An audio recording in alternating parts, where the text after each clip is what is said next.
Good morning, everyone. We'll begin momentarily. We crave your indulgence at this time. Thank you.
All right, good morning, everyone. We'll give you 60 seconds for media who are joining live. We are ready on our side.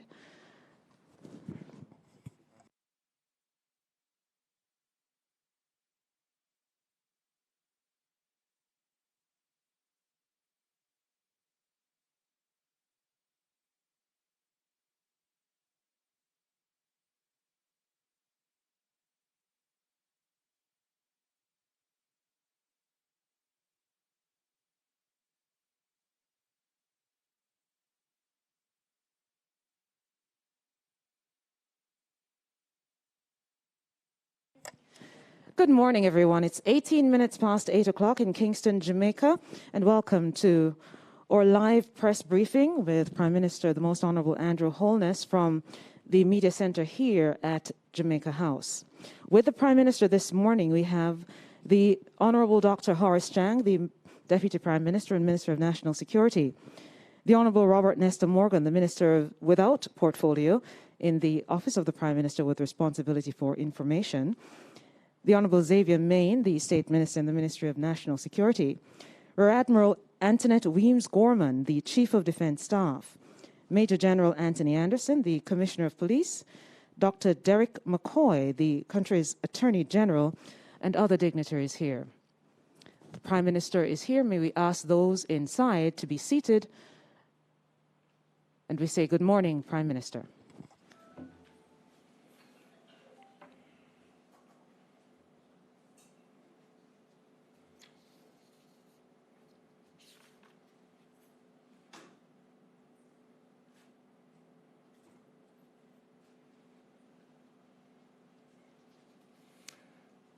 Good morning, everyone.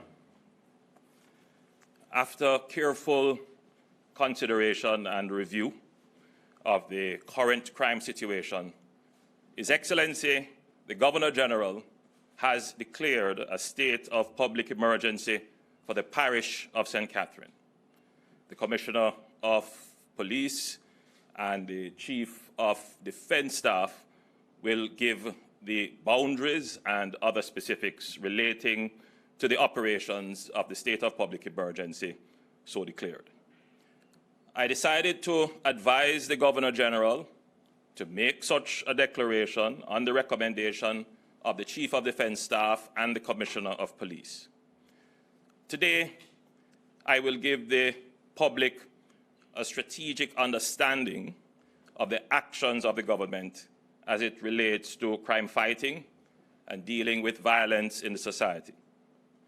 Government has as its first responsibility the preservation and protection of life. Government measures and indeed keeps track of deaths in the society, not just for the purposes of statistics, but it is important for government to ensure that the average citizen feels safe and secure. We understand that persons in our society will die. Death is a part of life.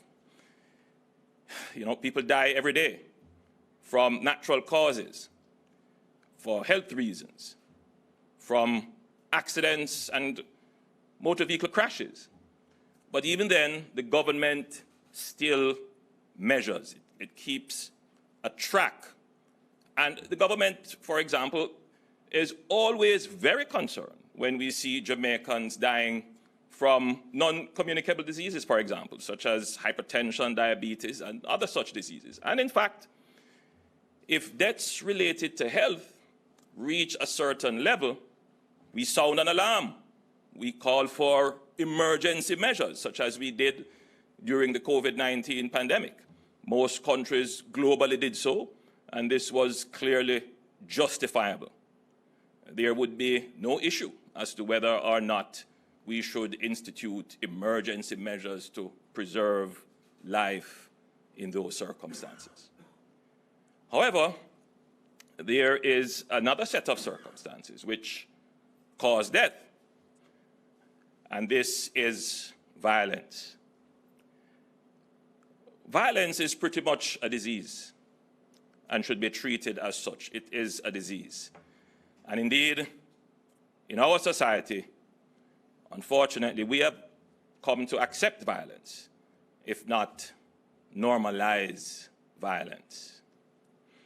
We have calculated into our normal social transactions violence. So it would appear that there is no sense of urgency when we lose lives as a result of violence, including organized and calculated violence.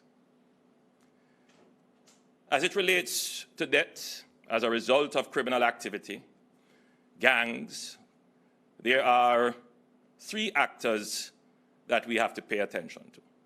Dons, who lead gangs and who use guns, that is one feature. Guns, the other feature. And we have to pay attention as well to our young people, particularly our young males who get pulled into gangs, organized by dons and given guns. The main cause of violence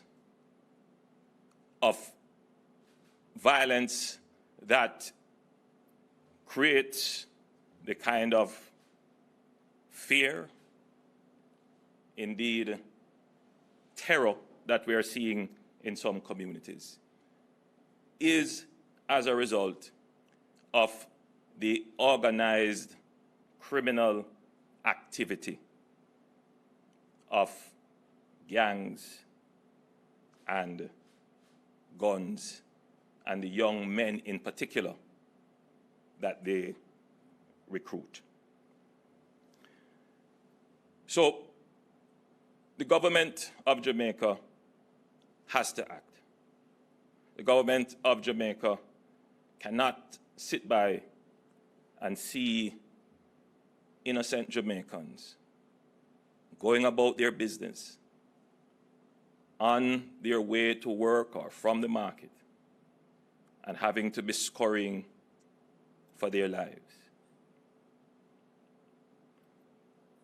The government has to act. That is the government's responsibility. We, of course, must act within the boundaries of our laws and constitution. And we rely on our courts to give us guidance and interpretation. And we will always dutifully, responsibly follow the guidance of the courts as they interpret the law. As we see the law and we go through our interpretation as well, we make the best policies that we can until the courts pronounce. But it must never be said that the government did not act. As Prime Minister, you elected me to discharge my duties fully in support of the defense of the first and most important right, which is the right to life.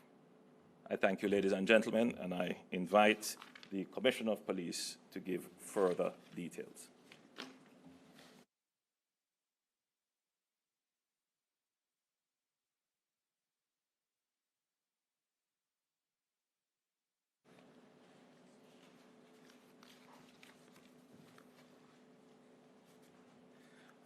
Thank you, Most Honourable Prime Minister. Ladies and gentlemen, members of the media, good morning. The epidemic of violence persists. Gangsters armed with illegal guns continue to kill each other. The high level of violent crime being experienced in St. Catherine, particularly within the past 2 months, has risen to a scale and nature that greatly endangers public safety. The parish has historically been one of the more violent in the country, with organized and highly violent criminal gangs, affiliates, and breakaway factions engaged in deadly inter- and intra-gang conflicts. These conflicts have reached the stage where family members, including the parents of gangsters, have been killed in reprisals and counter-reprisals. When this happens, it creates the conditions for gangsters to take greater risks to carry out revenge, with little or no consideration for collateral damage, whether it's injury to persons or damage to property. We saw this play out recently in the Spanish Town Market District. Violence of this nature creates fear that disrupts normal activities, livelihoods, and commerce. The parish has 12 active gang conflicts, which can result in murders and shootings at any given time. Since the beginning of 2022 in St. Catherine, we have arrested 82 persons for illegal possession of firearm, ammunition, or both, and seized 59 illegal guns, an increase of 28% compared to last year. We have also continued to prosecute gangs and gang members and are leading several active community engagement programs across the parish. Despite these efforts, as at June 15, the St. Catherine North Division recorded 70 murders and 51 shootings, representing a 52% and 76% increase respectively when compared to the similar period in 2021. Meanwhile, in the St. Catherine South Division, 58 murders were recorded over the period, as was the case last year, and 53 shootings recorded compared to 43 last year, an increase of 23%. 6 weeks ago, the St. Catherine South Division was experiencing a reduction in murders by 40%. The recent conflicts in the St. Catherine North Division have extended themselves into the southern section of the parish to include Portmore and Old Harbour. As a consequence to all of this, and in consultation with the Chief of Defence Staff, we requested that a state of public emergency be declared in the parish of St. Catherine. We have seen the data. We have demonstrated through previous SOEs that this methodology has been very effective in quickly reducing violent crimes. An SOE at this time will allow us the opportunity to optimize available resources, in particular the support from the JDF.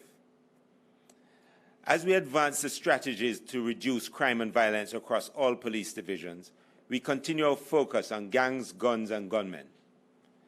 The Get All the Illegal Guns campaign continues, with 368 illegal guns seized, an increase of 8%. And in June alone, we have already seized 48 illegal guns, and we have also seized 7,449 rounds of ammunition, an increase of 52% over last year. Significant emphasis is being placed on intelligence and investigation, utilizing all available technology. We have built our institutional capacity to respond appropriately with due care and regard for the rights of citizens. Within the boundaries of the SOE, we'll be conducting a suite of operations that will see increased presence and movements of the security forces. We'll attempt to manage the impact of our activities on persons going about their normal business. However, there is likely to be some disruption and delays, and we ask for your patience and understanding as we collectively respond to the violence in St. Catherine. The public can assist by complying with the security officers at checkpoints, adhering to the curfew guidelines, and notifying the JCF of any breaches of professional conduct by members. For persons residing outside of St. Catherine, please advise us if you see persons turning up in your communities that you may have concerns about. The public can contact us, as always, by calling the JCF tip line at 811, police emergency at 119, or Crime Stop at 311. Thank you, Prime Minister, ladies and gentlemen.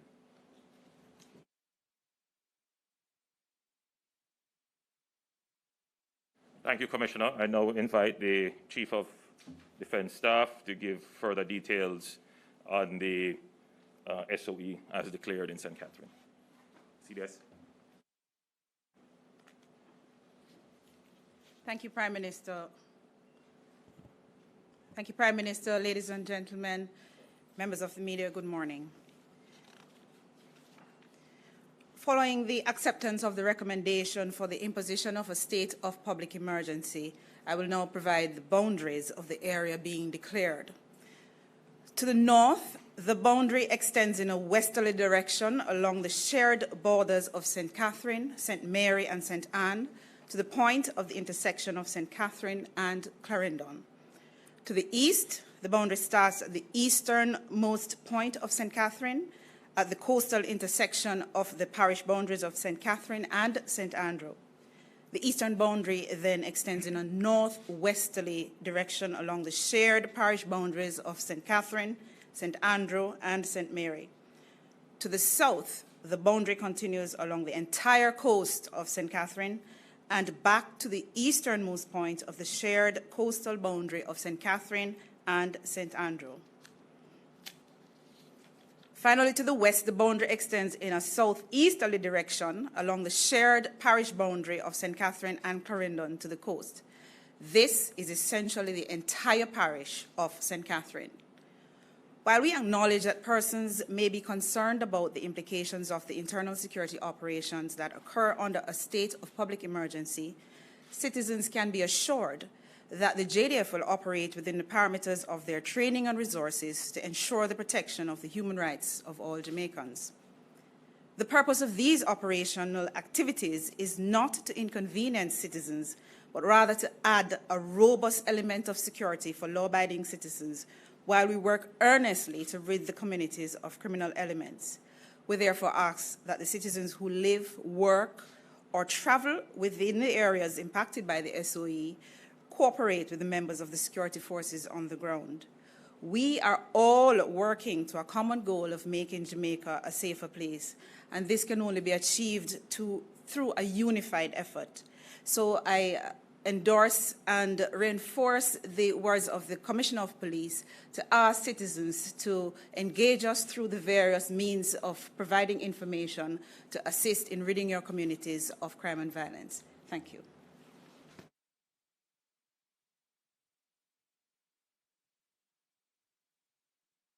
I now invite our Minister of National Security, DPM Chang, to give a briefing. Minister Chang.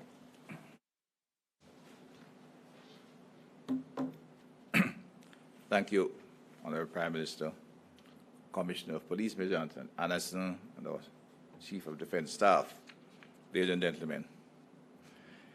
The St. Catherine North Division has been the venue of continuing gang violence over the last 2 months, escalating seriously to another threat level that took it beyond ordinary means of law enforcement. There was a quadruple shooting on the 5th of June, and after that there were intermittent shootings and individual murders.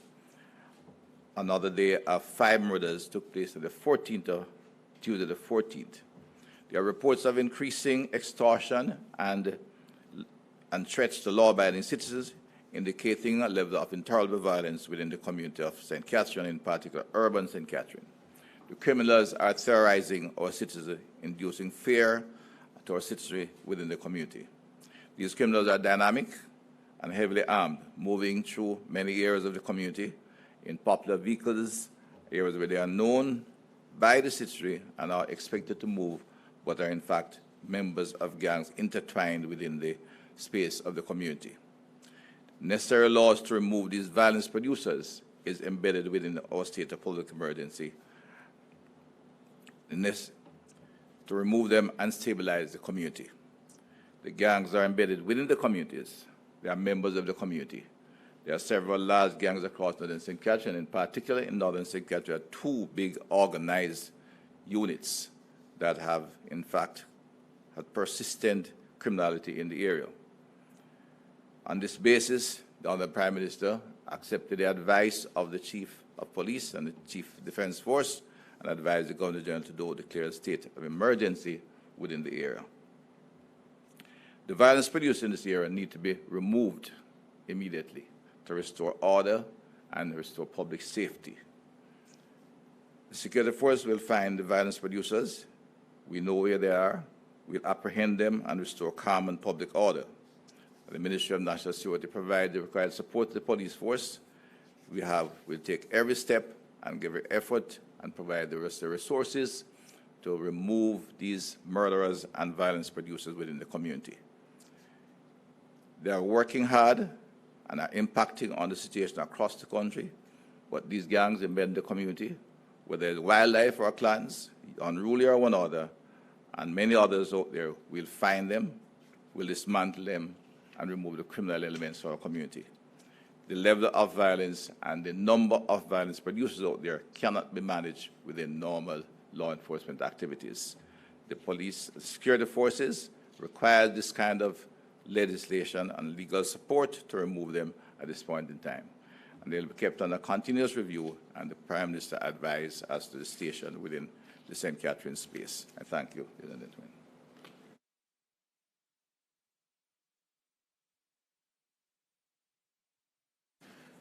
Thank you, Minister.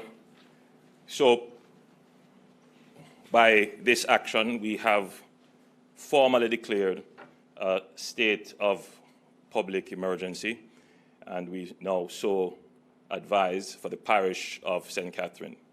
And I use the term deliberately. We have now formally declared. The truth is that by whatever standard that you would wish to measure the situation, a state of emergency is an appropriate description for the criminal challenges that exist in the parish of St. Catherine. As to whether the political and legal debates support that, that is another argument. As it stands now, with the laws that are on our books and the best interpretation and advice that we have until a court pronounces, the government must demonstrate to the people that it is willing to act, including to the criminals. If there is an alternative position or a different interpretation or perspective that should come to bear, we are a government that is always a government that abides by the law. And whatever the clarification to the law is, this government will always follow that, because we are a government of law. But we must give our citizens confidence that we will use whatever powers that are available under the law judiciously, reasonably, for the protection of the rights of the citizens. And so I think the people of the country will have faith in this government that it will act using the full powers of the law to address the problems that exist, particularly the problem of crime and violence. I will invite 2 questions. Naomi, do you want to direct the questions? Thank you so much, Prime Minister. And may I ask for the reporters online, we have about 25, if they have questions to indicate so by raising their hand. Prime Minister, ahead of your coming, I did announce, and just for clarity and transparency, that we do have a very full day, and the expectation based on the advisories we have given media, yes, sir, that we really will be very short this morning.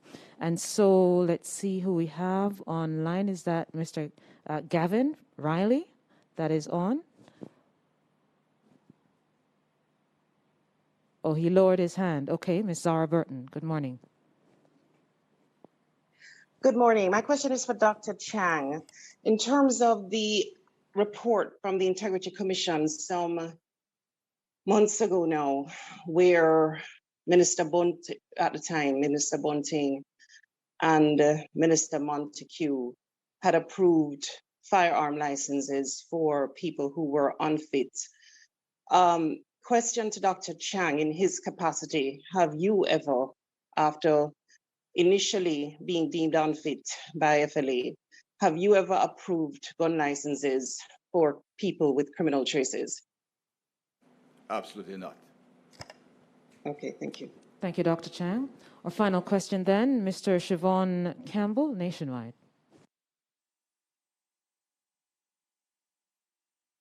Good morning. Can you hear me? Hello? Hello, good morning. We're hearing you quite well, Siobhan. Go ahead. Good morning, Prime Minister. Since we're just limited to these 2 questions, I'll be brief. Do you consider the 2/3 requirements to extend SOEs too restrictive? And is it your intention to seek constitutional adjustments to change this? The government recognizes that our present legal and constitutional framework, as it is now, needs clarification, needs, in some instances, redefinition. And therefore, we always welcome the court's clarification because it makes it easier for us to define policy. So we welcome the guidance of the court. But we also recognize that the threats that exist to the democracy that we have now are quite different from when the Constitution was conceived. It is a different time. The Constitution was conceived when the threat actors were easily identified. They were sometimes extraterritorial, or they were states themselves. Now we have different kind of threat actors, people who are very much embedded as a part of our society. They are oftentimes citizens. Their actions are not just between citizen and citizen and the state acting as referee and arbitrator and protector. They are oftentimes actors whose intention are to control territory within the state, such as dons and gangs, who seek to control ends and corners, as they call it, to create an enterprise out of criminal activity, which is not just street-level crime, but persons who set up an entire business around criminal activity, whether it is narco trafficking, gun trafficking, human trafficking, or financial or cyber crimes. There are persons whose sole intent is to corrupt the state for economic or personal gain. They try to corrupt our regulatory processes. They try to corrupt our law enforcement processes. They try to weaken the state in other ways. And they threaten many of our institutions, our financial institutions. They threaten our law enforcement institutions. And these threats are very sophisticated. The people in the country feel the sharp end of it. They see the murder committed in their community, the shooting up of witnesses and other persons. They see the blatant display of weapons on the street. They see the drive-by shootings. But if you step behind that, the public, and I think General Jamaica would not appreciate and understand the level of organization there is to crime.